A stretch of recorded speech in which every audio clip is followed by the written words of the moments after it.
because again, we bring Big Army in. Nothing against Big Army, but everything's getting jacked up, right? It is what it is.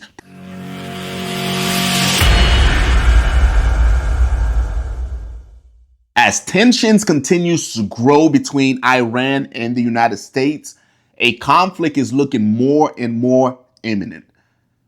But what would a conflict look like with Iran? Would it be a big conventional push, or will it be similar to Afghanistan back in 2011, a special operation type conflict where Big Army doesn't even have to get involved? Guys, if this is your first time watching me, Jay Dolius, retired U.S. Army Green Beret, the intent here is to coach, teach, and mentor the next generation of special operations soldiers. So, as a special forces operator, whether it's MOSOC, combat controller, Navy SEALs, Green Berets, etc., what can you expect to do if we go to war with Iran? What would your role look like? Guys, based on my personal experience and based on my time in the military, these are the roles that special forces operators will play if we end up getting into a conflict with Iran. Now, these are based on the units that I personally have experience with. I don't want to speak about other units that I'm not familiar with, nor do I know their inner workings, all right? So think about this, guys. Any conflict that we as the United States are involved in, when we hit, we make sure that you notice that, hey, the United States is here. So this will be no different than any other conflicts. If we decide to go into a conflict with Iran, a country that's considered a near peer, even though they're in the Middle East, guys, they're not Afghanistan, they're not Iraq. They have some capabilities. If we decide to go toe-to-toe with them, the first thing we're going to have to do is take out their Air Force. We have to control and dominate the high ground. Like any other battle, that's going to be the first order of business. And if you think about Iraq and Afghanistan, we did the same thing. You guys remember bombs over Baghdad? The first couple of months into the Iraq war, we spent those weeks, those months just bombing Iraq. And then once we were done, conventional forces went in. So the very first thing we're going to do is destroy Iran's Air Force. And to be able to do that, we are going to need the full might of special operations.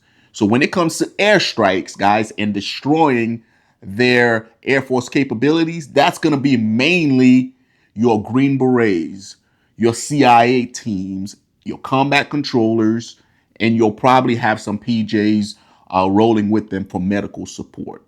So if you think back to the days of Afghanistan, when we initially went in, we had the Jawbreaker teams. The Jawbreaker teams were a group of operatives from the CIA, Green Berets that went into Afghanistan, and their main job was to locate the Taliban and coordinate airstrikes. They went behind enemy lines, small numbers, undetected, found and lased target, and the Air Force did the rest. And looking at this conflict that might possibly be taking place and its dynamics, that's what I see happening, guys. As tension continue to grows, you better believe that the intelligence agencies are already hard at work building target packets, identifying targets.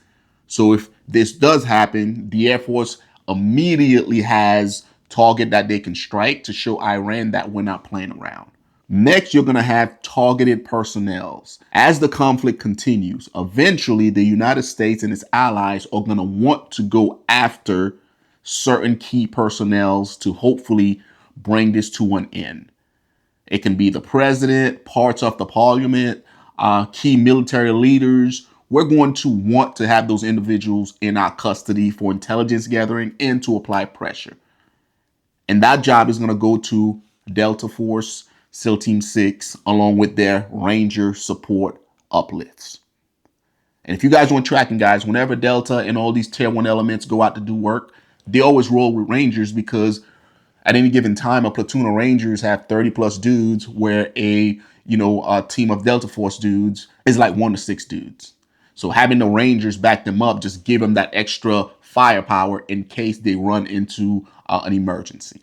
Next is going to be capturing and seizing of key terrain, whether it's a port, whether it's a Air Force base that we've bombed to smithereens and we want to make sure that, hey, they don't have the ability to reuse it, like whatever it may be, right? If for whatever reason we need to capture and hold nuclear plants or whatever, that job is going to come down to Rangers, MARSOC, Green Berets, Navy SEALs, like we're all playing, right? And of course, combat controllers and PJs. If we ever get to that point, everybody's going to play a part in capturing and securing key terrain that is beneficial to our cause as a country.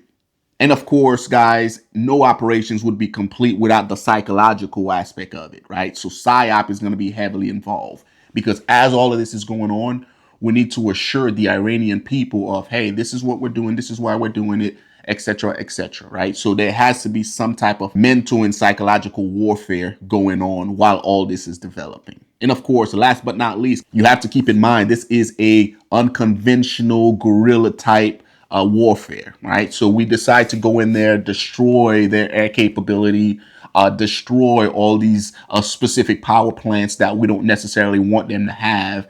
And eventually, guys, we're going to have to get rid of the government because we can't go to a country, do work, and then expect the leaders that we just punked to just take it laying down, right? Eventually, as men, we have fragile eagles, right? The eagle's going to rise, and then eventually they're going to try to retaliate. So the best way to keep that from happening, guys, is we have to remove the current government. What does that look like? That's going to come in the form of Green Berets, MARSOC individuals getting on the ground and doing unconventional warfare. Whether it's currently going on or whether it's once we start, we identify a new leader, we identify new generals, and we start grooming them for power, that's a phase that can't be skipped. And if you look at Iraq and Afghanistan, we did the same thing, right? We destroy Iraq through the air campaign. We seize key terrain. We went in there with our military, and eventually we removed Saddam, targeting key personnel and all his generals, and then we put in our own government. Now, it didn't work out too well over there, right?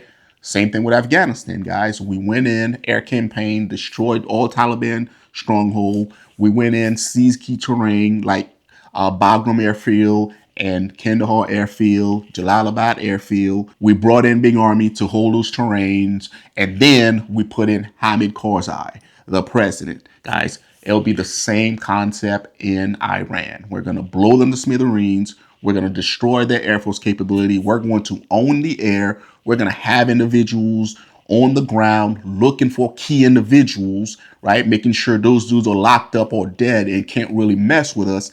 Then we're going to find and hold certain key terrain, right? Ports, airstrips. We're going to control those because it allows us the ability to bring in heavy equipment. We're going to do that. But eventually, guys, the last phase is going to be finding a leader that it's no different than Robin Sage, right? You have your guerrilla chief and he has his little minion that he works with, right? We're going to find somebody to put in charge of that country that's going to do our bidding. That's just how, whether good, wrong, or indifferent, it is what it is. That's just how the game is played. So if we get into it with Iran, guys, those are the roles that each of these soft units are going to play. Now, keep in mind, as special forces operators, dude, you can plug and play. You can put us wherever you want. We all have our specialties, but at the end of the day, push come to shove, we can do whatever mission is necessary, right? Hopefully, this stays, if we get there, a special operation centric type conflict, because again, we bring big army in. Nothing against big army, but everything's getting jacked up, right? It is what it is. Appreciate you guys tuning in. What do you guys think? Did I leave out a particular soft unit? What role do you think they're going to be playing? And if you guys got any value out of this, guys, like, subscribe to the channel, share the video. If you don't follow me on Instagram, I will link it in the pinned comment below. Make sure you go check that out. I will also link the War Room podcast. Every Friday we go live on there. We'll probably discuss this topic in detail. And then I have another channel, Army Chronicles, for anybody looking to join the Army. I will link all those in the pinned comments. I appreciate you guys. Until next time, take care of yourself.